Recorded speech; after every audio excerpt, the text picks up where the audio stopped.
Washington post की एक report से खुलासा हुआ है कि पिछले 23 महीनों से लगातार हो रहे इजरायली हमलों से जो गाजा पट्टी पूरी तरीके से बर्बाद हो गई है, उस गाजा पट्टी को अमेरिकी राष्ट्रपति डोनाल्ड ट्रंप दुबई जैसा टूरिस्ट बनाने और फाइनेंशियली स्पॉट बनाने की योजना ला रहे हैं।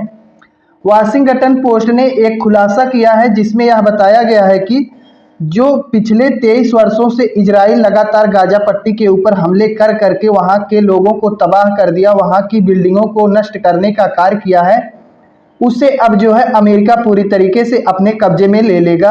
अमेरिका वहां पर जो है दुबई जैसा टूरिस्ट बनाने की योजना ला रहा है। आपके सामने ये जो तमाम बिल्डिंगें दिखाई दे रही हैं, ये गाजा में रहने वाले लोगों की हैं, गाजा के मुसलमानों की हैं।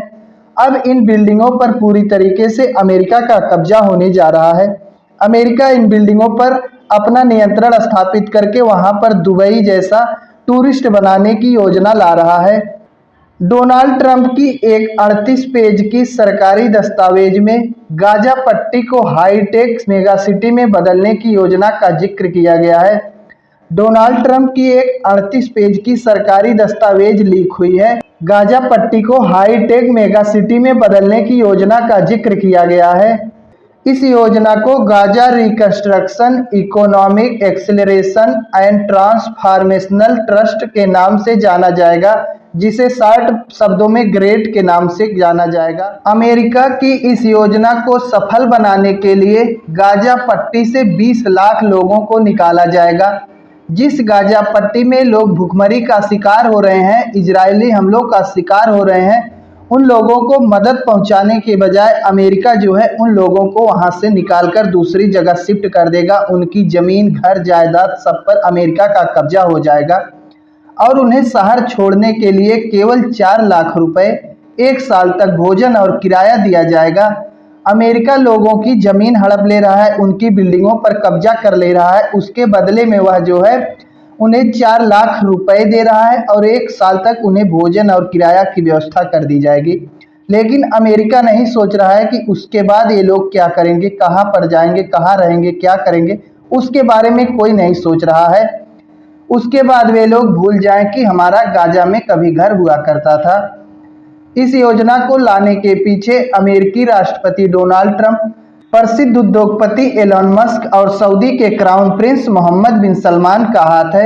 इस योजना को लाने के पीछे 3 लोगों का नाम है, जिसमें अमेरिका के राष्ट्रपति डोनाल्ड ट्रंप और उद्योगपति एलन मस्क तो आप सभी लोग जानते हैं, और सऊदी के क्राउन प्रिंस हैं मोहम्मद बिन सलमान। इन्हीं तीनों लोगों का हाथ है इस योजना को लाने के पीछे। इस योजना में इन्हीं तीनों लोगों का नाम शामिल है। इन्हीं लोगों के कारण इस प्रकार की योजना लाई जा रही है। तो आप लोग समझ सकते हैं कि इन लोगों के अंदर कितनी ज्यादा क्रूर भावना भरी पड़ी है। मानवता नाम की कोई चीज नहीं है इन आदमियों के अंदर। रिपोर्ट के मुताबिक गाजा से लोगों को निकालकर मिस्र, कतर या फिलिस्तीन के ही किसी एक छोटे से क्षेत्र में रखा जाएगा।